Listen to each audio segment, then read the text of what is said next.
والقمر بحسبان والنجم والشجر يسجدان وفضل زمانا على زمان كما فضل مكانة على مكان وإنسانا على إنسان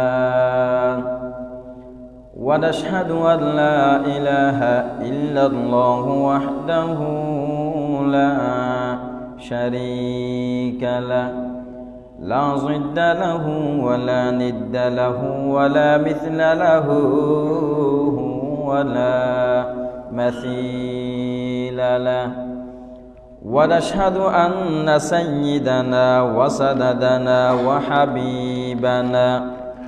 وحبيب ربنا وطبيب قلوبنا ومولانا محمدا عبده ورسوله صلى الله تبارك تعالى عليه وعلى آله وأصحابه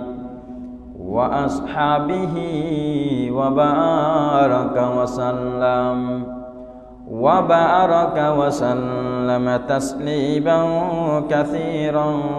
كثيرا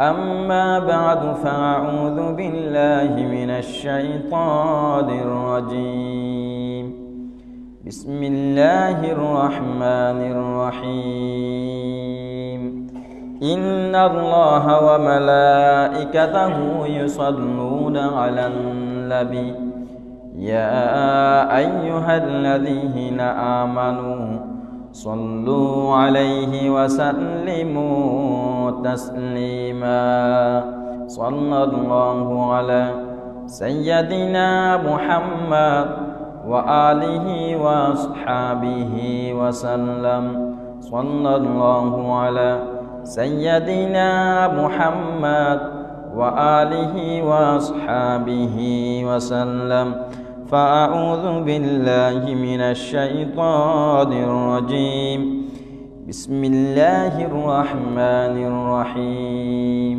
فلولا نفر من كل فرقة منهم طائفة ليتفقهوا في الدين ولينذروا قومهم إذا رجعوا إليهم لعلهم يحذرون وقال رسول الله صلى الله عليه وسلم ما اجتمع قوم في بيت من بيوت الله يتلون كتاب الله ويتدارسونه بينهم إلا نزلت عليهم السكينة وغشيتهم الرحمة وحفتهم الملائكة وذكرهم الله في من عنده وقال رسول الله صلى الله عليه وسلم كن عالما أو متعلما أو مستمعا أو محبا فلا تك خامسا فتهلك أو كما قال عليه الصلاة والسلام سبحانك لا علم لنا إلا ما علمتنا إنك أنت العليم الحكيم اللهم لا سهل إلا ما جعلته سهلا وأنت تجعل الحزن سهلا إذا شئت আল্লাহ পাক রব্বুল আলামিনের দরবারে লাখো কোটি শুকরিয়া জ্ঞাপন করছি যে আল্লাহ পাক রব্বুল আলামিন আমাদেরকে সুস্থ জীবন দিয়ে পৃথিবীর সর্বশ্রেষ্ঠ জায়গা আল্লাহর ঘরে মেহমান হবার তৌফিক দান করেছেন। সেজন্য অন্তরস্থল থেকে কালিমাতে শুকর আদায় করছি আলহামদুলিল্লাহ। সম্মানিত হাজিরিন, আমরা সকলে একথা জানি, সারা বিশ্বের মধ্যে একমাত্র আল্লাহর মনোনীত ধর্ম হচ্ছে ইসলাম। সারা বিশ্বে আল্লাহর মনোনীত ধর্ম হচ্ছে ইসলাম। তো ইসলাম যেহেতু আল্লাহর কাছে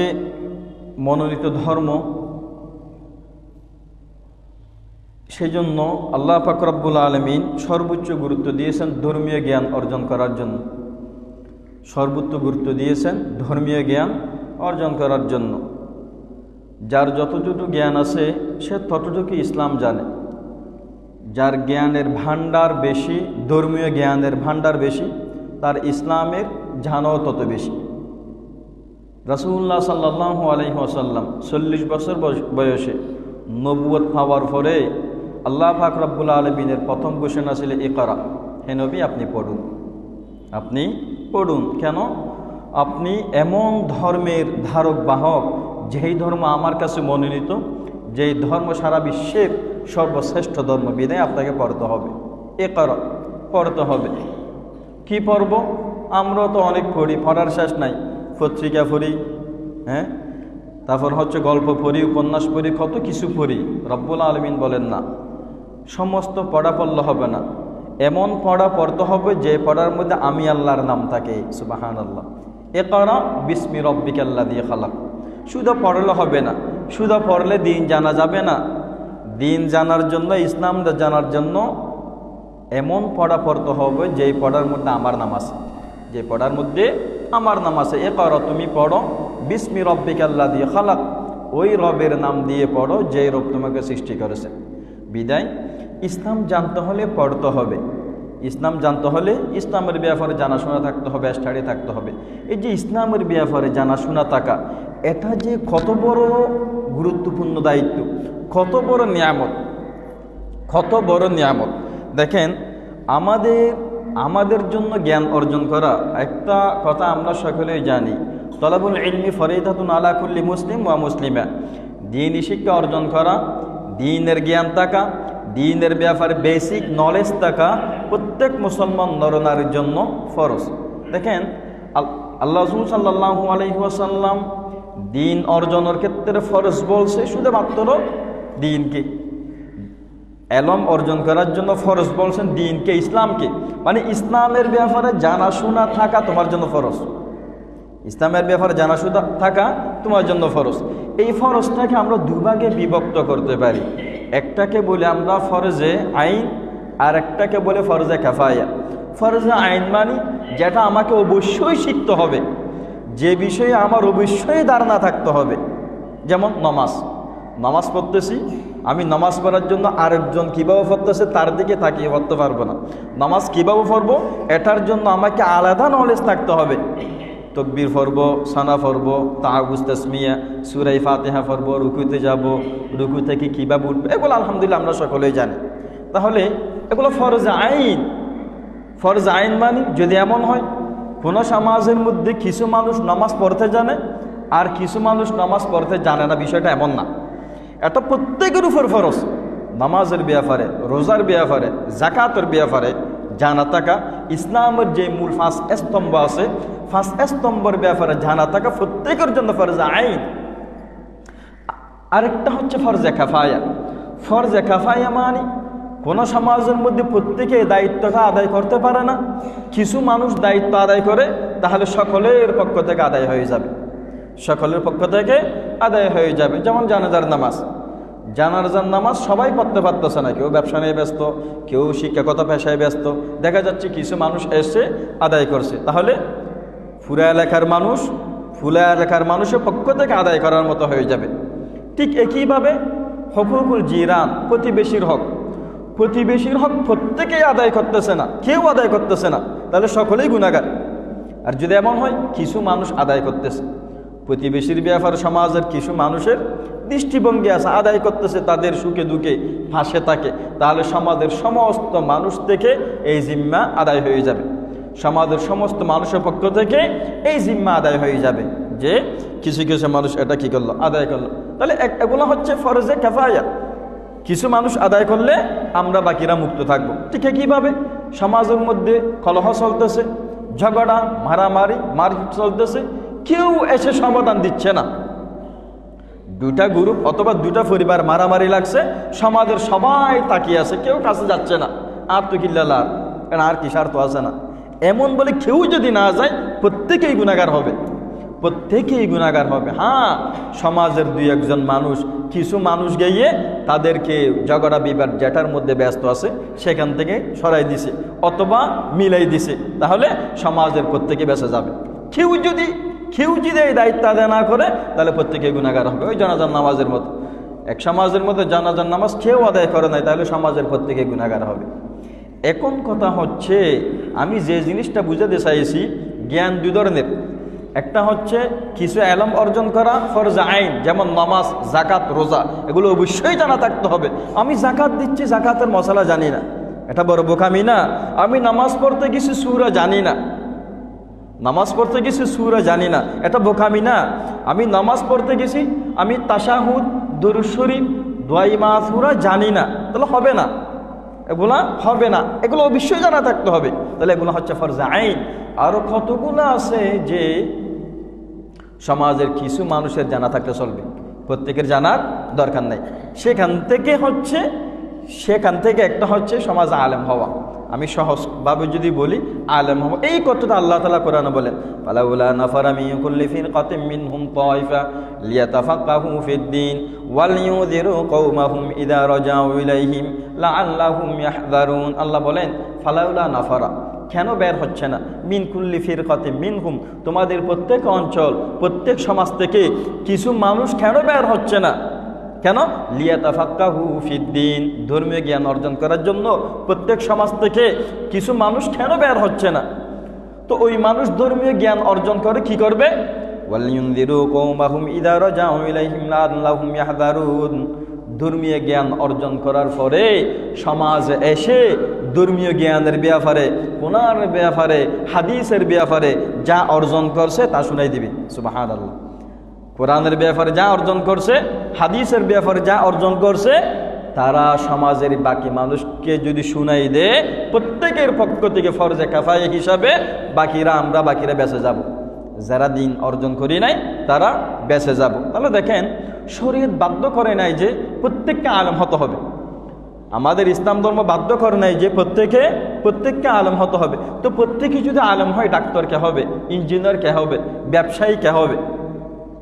তবে শরীয়ত এতটুকু বাধ্য করছে, প্রত্যেক সমাজের কিছু মানুষ আলেম হতেই হবে। প্রতি সমাজের কিছু মানুষ আলেম হতেই হবে, এটা ফরজে কিফায়া। কেউ যদি আলেম না হয় প্রত্যেকে গুনাহগার হবে। কেউ যদি আলেম না হয় প্রত্যেকেই গুনাহগার হবে। রাসূলুল্লাহ সাল্লাল্লাহু আলাইহি ওয়াসাল্লাম কিয়ামতের আলামত থেকে একটি আলামত বলছেন, শেষ জামানায় সমাজের মধ্যে হক্কানি আলেম থাকবে না। শেষ জামানাতে সমাজের মধ্যে এমনি আলেম অহরহর থাকবে, হক্কানি আলেম, কোরআন হাদিসের যথাযথ পাণ্ডিত্য অর্জন করেছে, কোরআন হাদিস নিয়ে সবসময় রিসার্চ করে, মানুষকে ভালো পরামর্শ দেয়, সুন্দর সুন্দর মাসআলার কথা বলে, এমন মানুষ শেষ জামানায় থাকবে না। এটা হচ্ছে কিয়ামতের আলামত। সেজন্য একটা প্রবাদ আছে আরবিতে, মৌতুল আলিমি মৌতুল আলম। একজন আলেম মারা যাওয়া মানে বিশ্ব মরে যাওয়া। তো বিশ্ব মরে যাওয়া মানে এই যে আলেম যখন উঠে যাচ্ছে, যখন জমিনের মধ্যে, পৃথিবীর মধ্যে আল্লাহ আল্লাহ ডাকনেওয়ালা, বলনেওয়ালা মানুষ থাকবে না, তখন আল্লাহ তাআলা কিয়ামত সংগঠিত করবেন। ততক্ষণ পর্যন্ত কিয়ামত হবে না যতক্ষণ পর্যন্ত জমিনের মধ্যে আল্লাহ আল্লাহ বলনেওয়ালা যতক্ষণ থাকবে, ততক্ষণ কিয়ামত হবে না। কিন্তু রাসূল সাল্লাল্লাহু আলাইহি ওয়াসাল্লাম এই কথাও বলছেন, ভবিষ্যৎবাণী দিয়েছেন, ভবিষ্যতে এমন যুগ আসবে সমাজের মধ্যে আল্লাহ আল্লাহ বলনেওয়ালা কোনো মানুষ থাকবে না। অথচ আল্লাহ আল্লাহ শব্দ হত হষ্ট হতে না, নাকি স্বার্থ হুন্দি জারগুদি, শুধু আল্লাহ শব্দ হত কোনো সমস্যা নেই। আরেকটা জিনিস খেয়াল করেন, আল্লাহ মুহাম্মদ শব্দগুলা কোনো নুক্তা নাই। যারা আরবি পড়ুয়া যারা আছে, আমরা একথা জানি, হরুফে হাজায়া আলিফ বা থেকে ইয়া পর্যন্ত যেগুলা তো নুক্তা আছে, বা থা ফা, যেগুলা তো উপর নিচে নুক্তা আছে, এগুলো উচ্চারণ করা একটু কঠিন। কিন্তু যেগুলা তো নুক্তা নাই, আলিফ, যেমন আল্লাহর মধ্যে কোনো নুক্তা নেই, কোনো ফোঁটা নেই। খেয়াল করছেন বিষয়গুলা? মুহাম্মদ কোনো ফোঁটা নেই। আল্লাহ এত সহজ করে দিয়েছেন আল্লাহ শব্দ বলাটা। সেজন্য রাসূল সাল্লাল্লাহু আলাইহি ওয়াসাল্লাম বলেন, আল্লাহ শব্দ কোনো বান্দা যদি মুখ দিয়ে একবার ব্যবহার করে, বের করে, আল্লাহ শব্দের ওজন এত বেশি, আসমান জমিনের ওজনের চেয়ে আল্লাহ শব্দের ওজন বাড়ে বেশি। সুবহানাল্লাহ। তো যে কথা বলতে চাচ্ছি, আল্লাহ তাআলা দ্বীনি আলম অর্জন করার জন্য মানুষ কেন বের হচ্ছে না, কি হয়েছে, কেন বের হচ্ছে না মানুষ ঘর থেকে? দ্বীন ইলম অর্জন করার জন্য। এবং রাসূল সাল্লাল্লাহু আলাইহি ওয়াসাল্লাম কিয়ামতের আলামত হিসেবে আরেকটা আলামত বলছেন, ইত্তাখাদান নাস রুআসা জুহালা ফায়াফতুন ফাফতাউ বিগৈরি ইলমিন দাল্লু ফাআদাল্লু। রাসূল কিয়ামতের আলামতের আরেকটা আলামত বলছেন, শেষ জামানার মধ্যে মানুষ হক্কানি আলেম না পেয়ে মাসআলা জিজ্ঞেস করবে জাহেলদের থেকে, মাসআলা জিজ্ঞেস করবে জাহেলদের থেকে, অজ্ঞদের থেকে, যাদের কোরআন হাদিসের জ্ঞান নাই, আন্দাজে মারে দেবে, ফোসাল্লাই মার হয়ে গেলাম, আন্দাজে মেরে দিচ্ছি। রাসূল এটাও বলছেন কিয়ামতের আলামতের একটা আলামত, মানুষরা আলেম না পেয়ে জাহেলের কাছ থেকে ইলম অর্জন করবে, ফতোয়া চাইবে, মাসআলা জিজ্ঞেস করবে, ওই জাহেল্লা টাকার বিনিময়ে ফতোয়া চেঞ্জ করে দিবে, ওই জাহেল্লা হাদিয়ের বিনিময়ে মশালার রুট পরিবর্তন করে দিবে। মশালা পরিবর্তন করে দিলে না টিয়াদের তালাকন মশালার লাগে কোরআন হদ্দা তালাকে গিয়ে ইবা হন্দরহম হদ্দ ন অনেক চেষ্টা করেছেন, তো চেষ্টা করেন মানে দিয়ে 2-4-5,000 ঢুকাই গিয়ে দিদিয়ে হদ দিচ্ছে, তুমি হন বউর নাম লো না জামান নাম লো না হ্যান কইয়ে রে বউ হালাল করে দিয়ে, তো টেনা না দত্তি বেল্লা দে হালাল করে দিয়ে দে, তো রসুল হতায়ন হয়ে দেয়।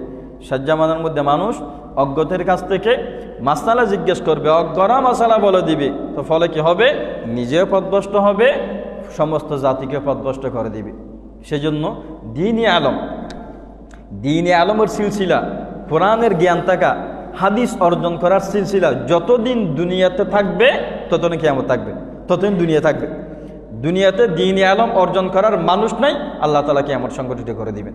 কারণ আল্লাহ তাআলা আমাদেরকে সৃষ্টি করছেন আল্লাহকে চিনার জন্য, ওয়া মা খালাকতুল জিন্না ওয়াল ইনসা ইল্লা লিয়াবুদুন, আল্লাহকে চিনার জন্য সৃষ্টি করছে। তো আল্লাহকে চিনার জন্য আমি বাংলায় আল্লাহকে পাবো, ম্যাথমেটিক্সে আল্লাহকে পাবো, সায়েন্সে আল্লাহকে পাবো, তো আল্লাহকে পাওয়ার যে উপলক্ষ, যে জ্ঞান আছে, ওই জ্ঞান যদি মানুষ অর্জন না করে, তাহলে এই দুনিয়া আল্লাহ তাআলা যে জন্য সৃষ্টি করেছিল, ওই সৃষ্টির যখন প্রয়োজন থাকবে না, আল্লাহ তাআলা কিয়ামত সংগঠিত করে দিবেন। বিদায় একটা আল্লাহ বলছেন, রাসূলুল্লাহ সাল্লাল্লাহু আলাইহি ওয়াসাল্লাম এক হাদিসের মধ্যে চমৎকার করে বলছেন।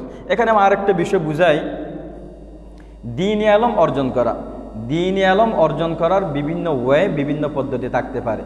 যে দ্বীন-ই আলম আমি কোনো একটা শিক্ষা প্রতিষ্ঠানে অর্জন করতেছি, অথবা কোনো ওস্তাদের কাছে শিখি, অথবা আল্লাহর ঘরে কোনো একটা জায়গায় গিয়ে কোনো আলেমের কাছে গিয়ে কিছু মশালা জিজ্ঞেস করি, কোরআনের তেলাওয়াত শিখি, অথবা হাদিসের কিছু ব্যাখ্যা শিখি, যাই হোক না কেন, এই মর্মে রাসূলুল্লাহ সাল্লাল্লাহু আলাইহি ওয়াসাল্লামের একটা হাদিস, ক্বালা রাসূলুল্লাহ সাল্লাল্লাহু আলাইহি ওয়াসাল্লাম মাজাতামা কওমিন ফি বাইতিন মিন বুয়ুতিল্লাহ ইয়াতলুনা কিতাবাল্লাহি ওয়া ইয়াতাদারাসুনাহু বাইনাহুম ইল্লা নাযালাত আলাইহিমুস সাকিনা। লম্বা হাদিস। আল্লাহ রাসূল বলেন, আমার উম্মতের কোনো মানুষ যদি কোনো একটা ঘরের মধ্যে একত্রিত হয়, আল্লাহর ঘরসমূহের কোনো একটা জায়গার মধ্যে আমার উম্মতের কিছু মানুষ দ্বীন-ই আলম, কোরআন হাদিসের আলম অর্জন করার জন্য একত্রিত হয়, তারা কি করে, সেখানে ওই বৈঠকে বসে কি করে, ইয়াতলুনা কিতাবাল্লাহ, আল্লাহ কিতাব তেলাওয়াত করে, আল্লাহ কোরআন তেলাওয়াত করে, যে কোনো বৈঠকের মধ্যে, ওয়া ইয়াতাদারাসুনাহু, শুধু তেলাওয়াত করে না, এটার ব্যাখ্যা বিশ্লেষণ করে, অ্যানালাইসিস করে। আমি যে আয়াতটা আপনাদেরকে পরে শুনিয়েছি, কিংবা ওই বৈঠকের মধ্যে যেই আলেম যিনি আপনাদেরকে কোরআনের আয়াতটা তেলাওয়াত করে শুনিয়েছে, ওই তেলাওয়াতের উপর আমল আছে কিনা, ওই তেলাওয়াতের উপর আমল আছে কিনা ব্যাখ্যা বিশ্লেষণ করে। আল্লাহ রাসূল বলেন, যেই বৈঠকের মধ্যে জিনিসটা হয়, যেই বৈঠকের মধ্যে কোরআনের আয়াতের দরস হয়, কোরআনের আয়াতের ব্যাখ্যা বিশ্লেষণ হয়, নাযালাত আলাইহিমুস সাকিনা, কয়েকটি লাভ। প্রথম লাভ হচ্ছে, ওই দল বা ওই জায়গার উপরে নাযালাত আলাইহিমুস সাকিনা, আল্লাহ তাআলার পক্ষ থেকে শান্তি নাজিল হয়, সুবহানাল্লাহ। ওয়া গাশিয়াতহুমুর রাহমা, আল্লাহ তাআলার রহমতের ফেরেশতা দিয়ে ওই ঘর কিংবা ওই বৈঠককে ঘিরে রাখে। ওয়া হাফাতুল মালায়েকা, ফেরেশতারা পাক বিছিয়ে দেয়। ওয়া যাকারাহুমুল্লাহু ফীমান ইনদা, আল্লাহ তাআলা তাদের আলোচনা করে, সুবহানাল্লাহ। কত বড় কথা বুঝতেছেন? আমার আর আপনার কথা আল্লাহ ফেরেশতাদেরকে সামনে নিয়ে আলোচনা করবে, সুবহানাল্লাহ। কখন? যদি আমরা আল্লাহর আলোচনা করি। এই কথা আল্লাহ কোরআন বলেন, ফাযকুরুনি আযকুরুকুম ওয়াশকুরুলি ওয়ালা তাকফুরুন। বান্দা, ফাযকুরুনি, আমার জিকির করো, আমাকে স্মরণ করো, আমাকে কিভাবে পাবে, আমাকে কিভাবে বন্ধু বানাতে পারবে, এই বিষয়ে যখন আলোচনা করবা, আযকুরুকুম, আমিও তোমাদের আলোচনা করি, সুবহানাল্লাহ। কোনো একটা এলমি মজমাই, কোনো একটা এলমি বৈঠকে মানুষ যখন আল্লাহর বিষয়ে আল্লাহকে নিয়ে আলোচনা করে, আল্লাহ পাক রব্বুল আলামিন ওই মজলিসে যারা যারা আছে ফেরেশতাদেরকে সামনে নিয়ে তাদের আলোচনা করে। সুবহানাল্লাহ, কত বড় কথা, কত বড় কথা ভাই। আমার কথা যদি এমপির মুখ দিয়ে বের হয় আমার খুশির সীমা থাকে না। আমার কথা যদি প্রাইম মিনিস্টার বলে আমার গর্বের শেষ থাকে না। এখন ছিলেন না প্রধানমন্ত্রী মুখ তার কথা ভারত দে, গর্বের শেষ থাকে না। তাহলে আল্লাহ পাক রব্বুল আলামিন যদি আমার আর আপনার আলোচনা করে, এটা আমার জন্য কত বড় সৌভাগ্যের বিষয়। সেই জন্য যে কথা বুঝাতে চাচ্ছি, দ্বীনি ইলম অর্জন করা, দ্বীনি ইলম শিক্ষা, কোনো আলেমের কাছ থেকে, কোনো শিক্ষা প্রতিষ্ঠানে, কোনো শাইখের কাছ থেকে, কোনো ভাইয়ের কাছ থেকে, কোনো বন্ধুর কাছ থেকে দ্বীনি ইলম শিক্ষার অনেক ক্ষেত্র থাকতে পারে। আমি বাড়িতে আমার পরিবার নিয়ে বসে আছি, 5 মিনিট বসলাম, 10 মিনিট বসলাম, একটা কোরআনের আয়াত ধরলাম, কিংবা সূরা ফাতিহা আমি তেলাওয়াত করে শুনালাম, এগুলো আমাদের নাই। এগুলো আমরা না প্র্যাকটিস না করতে চর্চা না করতে দ্বীনের চর্চা এক কথায় ঘরের মধ্যে নাই। ইল্লা মাশাআল্লাহ 2-1টা বাড়িতে আছে, দ্বীনের চর্চা নাই, দুনিয়ার চর্চা আছে। বাড়িতে মেহমান সবাই আসলে বসে বসে আমি রাতের মধ্যে 2 ঘন্টা জায়গা মধ্যে লইলে হঠে লাভ হবো, শহরের মধ্যে 2 কাটা জায়গা লইলে হুদুন লাভ হবো। ইনত চর্চা আছে, বালা চর্চা আছে, দুনিয়ার লাভের চর্চা আছে, আখিরাতের একটা লাভের চর্চা আমাদের ঘরে হয় না। কোন আমল করলে জান্নাত লাভ করব, কোন আমল করলে আল্লাহ আমার উপর রাজি থাকবে, এগুলার চর্চা হয় না। সেজন্য আমি ওইটা বলতে চাচ্ছি, যে হাদিসটা পরে শুনিয়েছি ওই হাদিসের মূল কথা হচ্ছে, যেই জায়গায় থাকুন না কেন আপনি এলমি আলোচনা করতেছেন, কোরআন হাদিস রিলেটেড আলোচনা করতেছেন, আল্লাহ তাআলা রহমতের ফেরেশতা দিয়ে ঘিরে রাখবে এবং সাকিনা শান্তি নিরাপত্তা দান করবে। সেজন্য দ্বীনি ইলমের বিকল্প নাই, দ্বীনি ইলম ফরজ। এবং দ্বীনি ইলম যে কত বড় ফরজ, রাসূল সাল্লাল্লাহু আলাইহি ওয়াসাল্লামের দরবারে এক সাহাবী এসে নালিশ করছে। কি নালিশ করছে? ইয়া রাসূলুল্লাহ, আমরা দুবাই, আমি ব্যবসায়ী, আমার এক ভাই আছে যিনি সব সময় আপনার দরবারে মসজিদে নববীতে আপনার মুখ থেকে কি বের হচ্ছে, আপনার কাছ থেকে এলম, কোরআনের এলম, হাদিসের এলম অর্জন করার জন্য সবসময় আপনার দরবারে বসে থাকে, কোনো কাজবাজ নাই, বাড়িতে এসে খায় ঘুমায়, আপনার দরবারে পড়ে থাকে। তা আল্লাহ রাসূল জিজ্ঞেস করতেছেন, তো আপনার অভিযোগ কিসের, কি জন্য আসছেন? বলছে আমার অভিযোগ হচ্ছে ইয়া রাসূলুল্লাহ, আমি তো কাজবাজ করে খাই, কিন্তু আমার এই ভাইটা কাজবাজ করে খাই না, মানে তার ইনকাম, মানে তার ব্যয়টা আমাকে নির্বাহ করতে হয়, এতে যে খায় আমার টাকা দিয়ে খায়, ওটা বুঝাতে চাচ্ছে আর কি। অনেক কিছু না করো সুমুবগর গুরানোর দরবার তা বইতে। রাসূলুল্লাহ সাল্লাল্লাহু আলাইহি ওয়াসাল্লাম বলতেছেন, বর্তমান তোমার ব্যবসা কেমন চলতেছে? বলছে ইয়া রাসূলুল্লাহ, আলহামদুলিল্লাহ আমার ব্যবসা ভালো চলতেছে।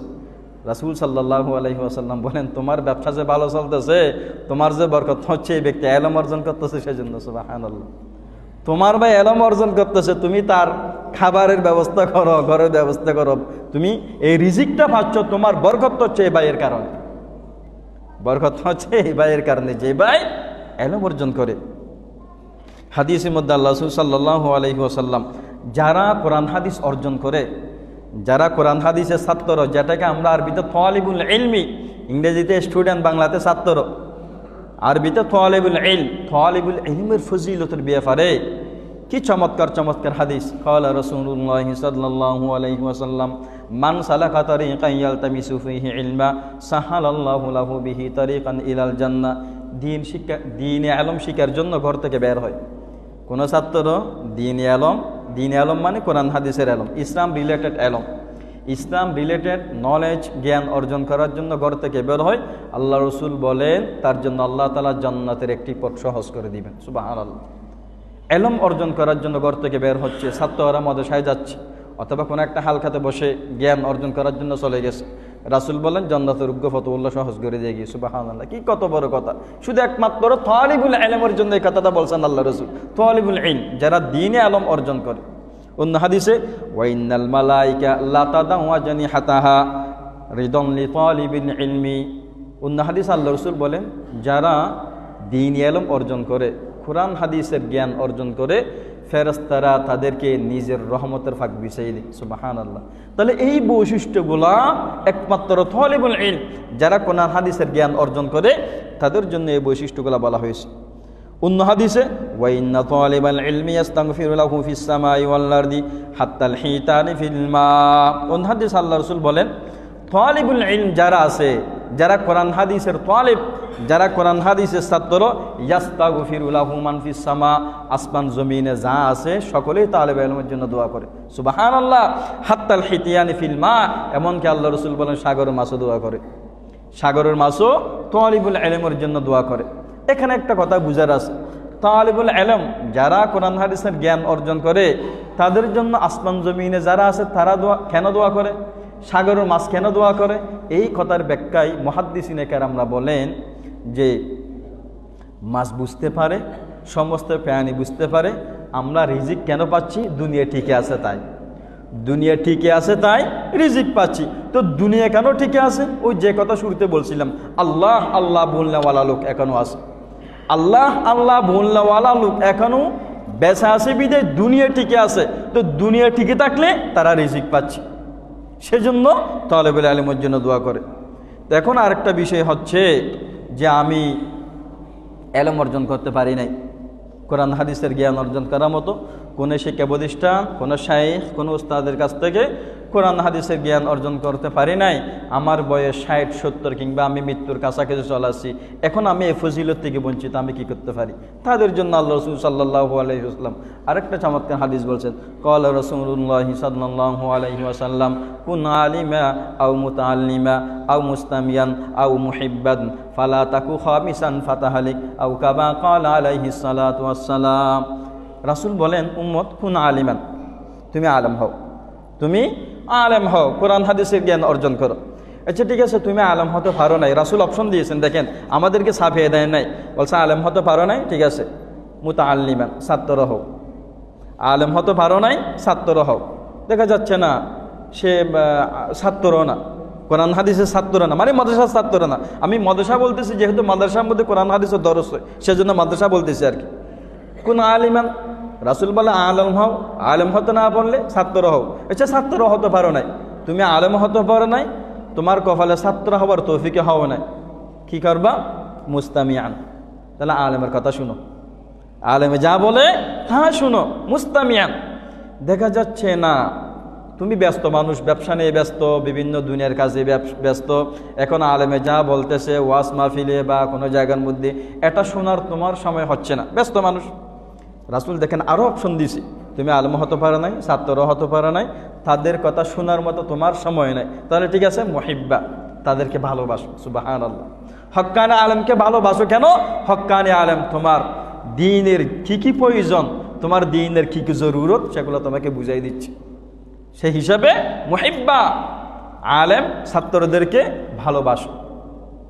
তাহলে রাসূল 4টা অপশন দিয়েছেন, আলেম হও, ছাত্র হও, নাহলে তাদের কথা শোনো, শোনার সময় হচ্ছে না, মুহিব্বা, তাদেরকে ভালোবাসো। রাসূল আবার সতর্ক করছেন, খবরদার ফালা তাকু খামিসা, ৫ম নম্বর হইও না। ৫ম নম্বর হইও না মানে কি? এই কথার মধ্যে কিছু ব্যাখ্যা আছে। আলেম হতে পারো নাই, ছাত্র হতে পারো নাই, আলেমদের ভালোবাসা এমনও হতে পারো নাই, আলেমদের কথা শুনতেছ না সেটাও হতে পারো নাই। এই ৫ম ব্যক্তি তুমি যদি হও ফাতাহলিক, রাসূল বলেন তোমার জন্য ধ্বংস অনিবার্য। মানে আলেম বিদ্বেষী হতে পারবে না, আলেমের বিরুদ্ধে যেতে পারবে না, কোরআন হাদিসের যারা ধারক বাহক তাদের বিরুদ্ধে যাওয়া, তাদেরকে ভালো না বাসা, কেমন তাদের কথা না শোনা, ওই দলের মধ্যে থাকিও না, ফাতাহলিক ধ্বংস হয়ে যাবে, ফাতাহলিক ধ্বংস হয়ে যাবে। সেই জন্য দ্বীনি এলমের এখানে 2টা ফজিলতের কথা আমি আজকে আপনাদেরকে যেগুলো শোনাচ্ছি, একটা হচ্ছে এলমের ফজিলত, এলম অর্জন করার ফজিলত, আরেকটা হচ্ছে আলেমের ফজিলত। তাহলে এলম অর্জনের ফজিলতের মধ্যে সময় সংক্ষিপ্ত, এলম অর্জনের ফজিলতের মধ্যে আমরা একটা হাদিস পাই যে আল্লাহ রাসূল সাল্লাল্লাহু আলাইহি ওয়াসাল্লাম বলেন, মান খারাজা ফিল ইলমি, যেই ব্যক্তি জ্ঞান অর্জন করার জন্য ঘর থেকে বের হলো, ফাহুয়া ফি সাবিলিল্লাহ, সেই জন্য জিহাদের রাস্তায় বের হলো। সুবহানাল্লাহ, সুবহানাল্লাহ। এলম অর্জন করার জন্য আপনি আপনার ছাত্রকে হেফজেখানায় পাঠিয়ে দিয়েছেন, দূরে শহরে শিক্ষা প্রতিষ্ঠানের মাদ্রাসায় পাঠিয়ে দিয়েছেন, রাসূলের কথা হচ্ছে সেই জন্য আল্লাহ রাস্তায় গেল, জিহাদের মধ্যে গেল। কতদিন জিহাদে থাকবে? হাত্তা ইয়ারজিআ, ফিরে আসা পর্যন্ত, মানে ঘরে ফিরে আসার আগ পর্যন্ত জিহাদের সওয়াব পাবে। সুবহানাল্লাহ, কত বড় ফজিলত, রাসূলের মুখ থেকে বের হয়েছে কথাগুলা। যে ব্যক্তি দ্বীনি ইলম অর্জন করার জন্য ঘর থেকে বের হলো, সেই জন্য জিহাদের মধ্যে চলে গেল। অন্য হাদিসের মধ্যে আল্লাহ রাসূল বলেন, মান জা মসজিদি হাজা, যে ব্যক্তি আমার এই মসজিদ নববীতে আসবে, লাম ইয়াতিহি ইল্লা লিখাইরিন, এই মসজিদে এসেছে অন্য কোনো উদ্দেশ্য নয়, কল্যাণ অর্জন করার উদ্দেশ্যে। কি কল্যাণ? ইয়াতাআল্লামুহু, যেই কল্যাণের কথা সে শিখতেছে, আও ইউআল্লিমাহু, অথবা মানুষকে শিখাচ্ছে, নিজে শিখার অথবা আরেকজনের শিখার, এই উদ্দেশ্যে মসজিদের মধ্যে এসছে। আল্লাহ রাসূল বলেন ফাহুয়া বিমানজালাতিল মুজাহিদি ফি সাবিলিল্লাহ, সে আল্লাহ রাস্তায় জেহাদ করনেওয়ালা মুজাহিদের সওয়াব পাবে। সুবহানাল্লাহ। তাহলে যারা আমরা কোরআন ফরাই, ফুরকানিয়াত ফরাই, মসজিদের মধ্যে কোরআনের হেডিং দিই, সমাজের চোখে যদিও বা এদের কদর নাই, ইসলামের চোখে কোরআন হাদিসের চোখে তাদের মর্যাদা মুজাহিদের মতো। সুবহানাল্লাহি ওয়া বিহামদি। সেজন্য আসুন কোরআনের পাঠক হই, কোরআনের ছাত্র হই, কোরআনের কাছে যাই, দ্বীনি আলম শিখি। এলম না থাকলে, এলম ছাড়া আমল কিভাবে করব? সেজন্য আল্লাহ রসুল কিয়ামতের আলামত বলছেন, এলম নাই মানুষকে ফতোয়া দিবে, কিছু জানে না মানুষকে ফতোয়া দিয়ে ফেলবে। আমরা আমাদের উস্তাদদের ক্ষেত্রে দেখছি, যারা হক্কানি আলেম, যারা যুগ উপযোগী হক্কানি আলেম, কে কোনো একটা মশালা জিজ্ঞেস করছে সাথে সাথে উত্তর দেয় নাই, কে কোনো একটা মশালা জিজ্ঞেস করছে সাথে সাথে উত্তর দেয় নাই, সময় নিয়েছে। কেন? যদি আমার অজান্তে আমি যদি কোনো একটা ভুল ফতোয়া, ভুল মশালা দিয়ে ফেলি, তাহলে গুনাহটা তো আমার উপর হবে। রাসূল বলেন, মান উফতিয়া বিগৈরি ইলমিন কানা ইসমুহু আলা মাফতাহু, যাকে ভুল ফতোয়া দেওয়া হয়েছে, গুনাহ তার হবে না, যিনি ভুল ফতোয়া দিয়েছে তার উপর হবে। তাহলে কত বড় দায়িত্ব দেখেন। এখানে আমরা অনেক সময় কেউ মশালা জিজ্ঞেস করছে, আমি যদি এখন উত্তর না দিই আমাকে তো ছোট আলেম মনে করবে, সেজন্য আমি হুট করে বলে দিই না। এটা হক্কানি আলেমের পরিচয় নয়। হক্কানি আলেম সময় নিবে, জাস্টিফাই করবে, কিতাব করবে, ওস্তাদদের সাথে আলোচনা করবে। এমন একটা মশালা আসছে, হুজুর এই মশালার সমাধান কি হতে পারে? আমরা আমাদের ওস্তাদদেরকে দেখছি, কত বড় আলেম, জগৎ বিখ্যাত আলেম, এবং কোনো মশালা নেই, জানে না, তারপরেও ভয় পাইছে জিজ্ঞেস করলে। আরো 15 দিন সময়, 1 সপ্তাহ সময়, হাতে কিতাব চাহ করিব। কেন ভয় পাইছে? ওই নিজে যদি বল ফতোয়া দিয়ে ফেলে। তালাক হয়ে গেছে, হুজুর ফতোয়া দিয়ে দেয় তালাক নয়, তলি তারা যে সংসার করে জানার গুণে বেগুন হুজুর তুমি বহন করা করবো, হতাই বুঝে চার দেয় আর কি। সেজন্য ধর্মীয় বিষয়ে ফতোয়া দেওয়ার ক্ষেত্রে খুব বেশি সতর্কতা অবলম্বন করতে হবে। সম্মানিত হাজিরিন, যারা হক্কানি আলেম তাদের মর্যাদা শহীদের চেয়ে বেশি। কেন? আল্লাহ রাসূল বলেন, ইয়াশফাউ ইয়াউমাল কিয়ামা সালাসা, কিয়ামত দিবসে 3 ধরনের মানুষ সুপারিশ করবে। কিয়ামত দিবসে 3 ধরনের মানুষ সুপারিশ করবে আল্লাহ অনুমতি দিলে। বান্দাল্লাযী ইয়াশফাউ ইনদাহু ইল্লা বিইذনি, ডাইরেক্ট নিজের বলে, নিজের বাহাদুরি সুপারিশ করেন না পারিবা, আল্লাহ অনুমতি দিলে। 1 নম্বর আল আম্বিয়া, নবীরা এমন মানুষের জন্য সুপারিশ করবে যাদের জন্য জাহান্নাম অবধারিত হয়ে গেছে, যারা জাহান্নামে চলে যাচ্ছে। সুম্মাল উলামা, তারপর হক্কানি আলেমরা আল্লাহ যদি অনুমতি দেয় জাহান্নামে চলে যাচ্ছে তাদের জন্য সুপারিশ করতে পারবে। তারপর সুম্মা শুহাদা, শহীদরা আল্লাহর কাছে সুপারিশ করতে পারবে। তো এই হাদিসের মধ্যে আল্লাহ রাসূল সাল্লাল্লাহু আলাইহি ওয়াসাল্লাম আলেমদের মর্যাদা, সম্মানকে শহীদদের সম্মানের উপর দিয়েছে। সেজন্য সম্মানিত হাজিরিন, আমরা চেষ্টা করব আমাদের বাচ্চাদেরকে মাদ্রাসামুখী শিক্ষা দেওয়ার জন্য। কেন? মাদ্রাসামুখী শিক্ষা অর্জন করার সর্বপ্রথম কথা হচ্ছে আল্লাহ তাআলা কোরআনে যে নির্দেশ দিয়েছেন, কেন বের হচ্ছে না প্রত্যেক অঞ্চল থেকে কিছু মানুষ কোরআন হাদিস অর্জন করার জন্য? তাহলে আল্লাহ যাদেরকে নির্দেশ দিয়েছেন ওই নির্দেশের মধ্যে অন্তর্ভুক্ত হচ্ছে। আমি কথাটা বুঝাতে পারছি কিনা বুঝতেছি না। আল্লাহ যে নির্দেশ দিয়েছেন প্রত্যেক অঞ্চল থেকে আমাকে জানার জন্য, আমার কোরআন জানার জন্য, কিছু মানুষ কেন বের হচ্ছে না? তো যদি আপনার সন্তান যদি বের হয়, তাহলে আল্লাহ যে নির্দেশ দিয়েছেন ওই নির্দেশের মধ্যে পড়ে। আর আমরা দেখতে পাই মাদ্রাসা পড়ুয়া মানে যার কাছে কোরআন হাদিসের যথাযথ জ্ঞান আছে, আমরা সমাজের মধ্যে দেখি তারা মা বাবার হক যথাযথ আদায় করতে চেষ্টা করে। হুকুকুল ওয়ালিদাইন তারা বুঝতে পারে, কেন? তারা যে শিক্ষা পেয়েছে, যে সিলেবাস পেয়েছে, সেখানে হুকুকুল ওয়ালিদাইন মা বাবার হকের ব্যাপারে বিস্তারিত তারা পড়ছে। আদর্শ নাগরিক হিসেবে তারা বেড়ে উঠে। এরপর আল্লাহর আযাব বন্ধ হওয়ার জন্য তারা একটা দুর্গ। আল্লাহর রাজা বন্ধ হওয়ার জন্য আলেমরা হক্কানে আলেমরা একটা একটা দুর্গ। এই মর্মে কোরআনের আয়াত, ওয়ামা কানাল্লাহু লিয়ুআযিবাহুম ওয়া আনতা ফীহিম। আল্লাহ তাআলা বলেন, হে নবী, যতদিন আপনি দুনিয়াতে থাকবেন ততদিন আমি কোনো ধরনের আযাব দিয়ে এই মানুষকে ধ্বংস করব না। তাহলে দেখেন, আল্লাহ আযাব না দেওয়ার জন্য দুটা বিষয়কে ঠিক করছেন। এক বিষয় হচ্ছে আল্লাহ রসুল জীবিত থাকা, আর এক বিষয় ওয়ামা কানাল্লাহু মুআযিবাহুম ওয়া হুম ইস্তাগফিরুন। আল্লাহ বলেন, কোন একটা এলাকা, কোন একটা অঞ্চল আল্লাহ তাআলা আযাব দিবে, ওই অঞ্চল ওই এলাকা থেকে আল্লাহ তাআলা আযাব ওই মুহূর্তে তুলে নিবে যখন মানুষরা তওবা ইস্তিগফার করে। যখন মানুষরা আল্লাহর কাছে কান্নাকাটি করে, তওবা ইস্তিগফার করে, তখন আল্লাহ তাআলা আযাব দিবে না। তাহলে আল্লাহ বলেন, হে রাসূল, আপনি যতদিন দুনিয়াতে থাকবেন ততদিন আযাব দিব না। আবার আপনার উম্মত যতদিন ইস্তিগফার করবে, গুনাহ হয়ে গেছে, টের পায় নাই, ভুল হয়ে গেছে, বুঝতে পার নাই, সাথে বুঝতে পারছে, তওবা করছে, তখন আমি আযাব দিব না, আযাব তুলে ফেলবে। এটা আল্লাহ তাআলা আল্লাহ রাসূল সাল্লাল্লাহু আলাইহি ওয়াসাল্লামের সাথে ওয়াদা দিয়েছেন। সেজন্য সম্মানিত হাজিরিন, আসুন গুনাহমুক্ত জীবন যাপন করি, চেষ্টা করি গুনাহমুক্ত জীবন যাপনের জন্য। আমরা একটা কথা বারবার বলে থাকি, আমাদের ইমানদারের টার্গেট দুইটা। ইমানদারদের দুইটা টার্গেট আমাদের। একটা টার্গেট হচ্ছে রাজাই মৌলা, আল্লাহকে সন্তুষ্টি করা। 2 নম্বর টার্গেট হচ্ছে গুনাহমুক্ত জীবন। এমন জীবন যাপন করা যে জীবনের মধ্যে গুনাহ নাই, যে জীবনের মধ্যে গুনাহ নাই। সাহাবায়ে কেরামরা চেষ্টা করতেন, সাহাবায়ে কেরামরা চেষ্টা করতেন। কেমন চেষ্টা করতেন? আল্লাহ রাসূল সাল্লাল্লাহু আলাইহি ওয়াসাল্লাম এক হাদিসের মধ্যে বলছেন, উম্মত, তোমার আমল আল্লাহর দরবারে কবুল হওয়ার একটা আলামত, একটা চিহ্ন কি জানো? সাহাবায়ে কেরাম জিজ্ঞেস করলেন, ইয়া রাসূলুল্লাহ, সেটা কি? আল্লাহ রাসূল বলেন, আমাদের আমল কবুল হওয়ার বড় আলামত হচ্ছে ওই আমলটা আবার করতে পারা। সুবহানাল্লাহ, ওই আমলটা আবার করতে পারা। আজকে ফজর নামাজ পড়ছি, এটা কবুল হওয়ার আলামত, মানে আগামীকাল আবার পড়তে পারছি। জোহর পড়ছি, জোহর কবুল হয়েছে কিভাবে বুঝবো? যদি আসরে যেতে পারি। আসর পড়ছি, কবুল হয়েছে কিভাবে বুঝবো? মাগরিবে যেতে পারলে। মাগরিব পড়ছি, এই মাগরিব কবুল হচ্ছে কিভাবে বুঝবো? ফজর আসতে পারলে। সেজন্য সম্মানিত হাজিরিন, আমরা যদি এভাবে চিন্তা করি, আমি একদিন ফজর পড়লাম, 2 দিন 3 দিন পড়তে পারলাম না, মসজিদে আসতে পারলাম না, ধরে নিতে হবে আমার ওই আগের আমল আল্লাহ কবুল করে নাই। গতকালের ফজর আল্লাহ কবুল করলে আল্লাহ তাআলা আমাকে আজকে মসজিদে আনতো। আজকেরটা কবুল করা মানে আগামীকাল আবার নিয়ে আসা। সেজন্য সম্মানিত হাজিরিন, আসুন গুনাহমুক্ত জীবন যাপন করি। আমাদের হায়াতের বাজেটের পরিধি কতটুকু আমরা জানি না।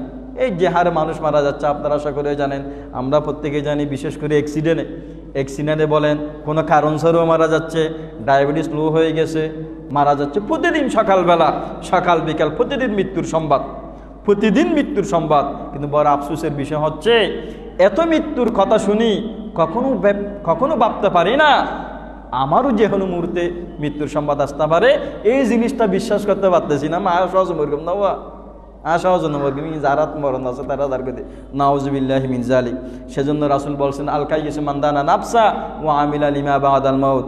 রাসূল বলেন, উম্মত শোনো, আমি সার্টিফিকেট করতেছি, আমি বলতেছি, তোমাদের মধ্যে সবচেয়ে চালাক মানুষ যে দুনিয়াতে থাকাকালীন সবসময় মৃত্যুর চিন্তা করে। দুনিয়াতে থাকাকালীন যে কোনো মুহূর্তে মৃত্যুর জন্য প্রস্তুত থাকে, যে কোনো মুহূর্তে মৃত্যুর জন্য প্রস্তুত থাকে। আমি আর আপনি একটু ভেবে দেখি কিনা, এই মুহূর্তে মালাকুল মউত চলে এসেছে। এই দুনটায় মানুষের তো লোঙ্গর, কিন্তু অনেকে নৌদ্য জানে, ডর লাগবে না, আজ জানে আলহামদুলিল্লাহ, না তো বোর্ডটার ঋণ আছে, অনেকে নৌদ্য জানে। সেজন্য প্রকৃতি ইমানদার সবসময় প্রস্তুত থাকে। তো প্রস্তুত কীভাবে থাকতে পারতেছে? মানুষের লেনদেন ক্লিয়ার। বিদায় আপনারা সবসময়, আপনারা সকলেই চেষ্টা করব লেনদেন যাতে ক্লিয়ার থাকে। হ্যাঁ, কোনো কারণে কিছু ঋণ, কিছু লোন হয়ে গেছে, সাক্ষী রাখবো, লিখে রাখবো। শুভাকাঙ্ক্ষী বন্ধু কিংবা স্ত্রী তাদেরকে বলে যাব, যে সবসময় বলবো। এটা কেউ জানে না, আমাদের সমাজে দেখা যায় কেউ জানে না। 1000 টিয়া ঋণ, লাখ টিয়া ঋণ, আল্লাহ তো এগুলো মাফ করবে না। আল্লাহ হকগুলো মাফ করবে। একটা মানুষ মারা গেছে, আমরা সবাই দোয়া করতেছি, আল্লাহ রহম করছে, কেমন? আল্লাহর হক মাফ করবে, কিন্তু মানুষের দোয়ার কারণে, আমাদের দোয়ার কারণে আর হক মাফ করবে না। রাসূল সাল্লাল্লাহু আলাইহি ওয়াসাল্লামকে জানাজার নামাজের জন্য ডাকা হলে আল্লাহ রাসূল জিজ্ঞেস করতো, যিনি মারা গেছে ওনার কোনো ঋণ আছে কিনা? যখন বলা হচ্ছে ইয়া রাসূলুল্লাহ, ওনার ঋণ আছে, আল্লাহ রাসূল বললেন, তোরা ফরা ফেলো, আমি যাব না ওই জানাজাতে। তাহলে রাসূল সাল্লাল্লাহু আলাইহি ওয়াসাল্লাম জিনিসটাকে কিভাবে তিরস্কার করছে জিনিসটাকে। বিদায় লেনদেনের ব্যাপারে সবসময় সজাগ থাকবে ইনশাআল্লাহ, লেনদেনের ব্যাপারে। সুতরাং আসুন গুনাহমুক্ত জীবন কীভাবে অর্জন করতে পারে। এখানে প্রসঙ্গক্রমে আরেকটি কথা বলি, আল্লাহ তাআলা একজন মানুষ এক সাইড থেকে জিজ্ঞেস করছে যে এত গুনাহ করি, কই আল্লাহ তো কোনো শাস্তি দিচ্ছে না। এত গুনাহ করি, আমি চুরি করি, ডাকাতি করি, জুলুম করি, ইচ্ছা মতো যা ইচ্ছে সব কিছু করি, কই আমার তো শারীরিক কোনো অবনতি হচ্ছে না, চোখের পাওয়ার কমতেছে না, পায়ের সমস্যা হচ্ছে না, ব্যবসা দিন দিন বাড়তেছে। এত অপরাধ করি, আমার তো কোনো কি হচ্ছে না, শাস্তি হচ্ছে না। ওই শাইখ বলেন এদিকে আসো, তুমি তাহাজ্জুদের নামাজ দিন উঠতে পারো? সে পারি না। তাহাজ্জুদের নামাজে মজা পাও? পাই না। মুনাজাতে মজা পাও? পাই না। নামাজ পড়তে মন চাই? মজা পাও? পাই না। বলছে এই তোমার বড় আযাব আর কি, এর সেই বড় আযাব আর কি। হালাওয়াতুল ঈমান, ঈমানের মজা তুলে ফেলছে। নামাজ পড়তেছ মজা পাচ্ছ না, রোজা রাখতেছ আনন্দ পাচ্ছ না, আল্লাহ কাছে কান্নাকাটি করতেছ মন চাচ্ছে না, তাহাজ্জুদের জন্য উঠতে মন চাচ্ছে না। এমনও মানুষ আছে তাহাজ্জুদ উঠতে পারে নাই, দুদিন হাঁদারি আল্লাহ, শুধু তার জন্য নামাজ পড়ি না পারে দে, উড়িন না পারে দে, দুদিন হাঁদাল আল্লাহ আছে। আমি আর আপনি কোন দলে? কোনোদিন মন চায় অরস ঘুম যে 2টা বাজের 1:30 বাজের 2 হাত তাহাজ্জুদ নিয়ে তো নামাজ পড়ি ঘুম যাই নয় তো মজা না ফেলদি, মজা ফেলে না আমি আন গরির দোয়ান বানি ফেলেই ফোন দিয়ে কাস্টমার গুয়াই 15,000 টাকা মাল লইয়ে রে তো 2টা বাজে খুলি দি দিন না মজা ফের দি রে তো 3টা বাজে ফোন দিয়ে 10 টন লোয়া লাগে আজের কি দোনার ব্যাগি ফেলাই রে কে মজা ফের। তাহাজ্জুদের মজা পাচ্ছি না, এটাই হচ্ছে আল্লাহর পক্ষ থেকে বড় আযাব। আল্লাহর পক্ষ থেকে আযাব হচ্ছে দ্বীনি কোনো বিষয়ে মজা পাচ্ছি না, নামাজে মজা পাচ্ছি না, মুনাজাতে মজা পাচ্ছি না, চোখ দিয়ে ফানি আসতে মন চাচ্ছে না, চোখ দিয়ে ফানি আসে না। এটাই হচ্ছে আল্লাহর আযাবের একটা লক্ষণ, যে আল্লাহর আযাবের বড় লক্ষণ হচ্ছে এগুলা, যে গুনাহ ছাড়ার তৌফিক হচ্ছে না, গুনাহ ছাড়তে পারতেছি না, এনেই আযাব, গুনাহ ছাড়েন না পার দিয়ে এই আযাব। সেজন্য সম্মানিত হাজিরিন, দুনিয়াতে গুনাহের কয়েকটি কঠিন শাস্তি আছে, আমরা কিতাবে অ্যানালাইসিস করে যা পাই। 1 নম্বর শাস্তি হচ্ছে যারা বারবার গুনাহ করে ঈমান দুর্বল হয়ে যাবে, ঈমান দুর্বল হয়ে যাবে। তো ঈমান দুর্বল হলে ঈমানের ইসলামের কোনো কথা আর ভালো লাগবে না, যাই বলেন না কেন ভালো লাগবে না। 2 নম্বর মুনাজাতের স্বাদ চলে যাওয়া, মুনাজাতের মধ্যে আল্লাহর কাছে কান্নাকাটি করার মধ্যে কোনো ধরনের মজা পাবে না। উজুরবে এতকে মুনাজাত করেন এখানে তাড়াতাড়ি যেতাম বললে গেত মুনাজাতের মজা না পার, মজা তো অর্ধে বাতত অর্ধে ফেরো।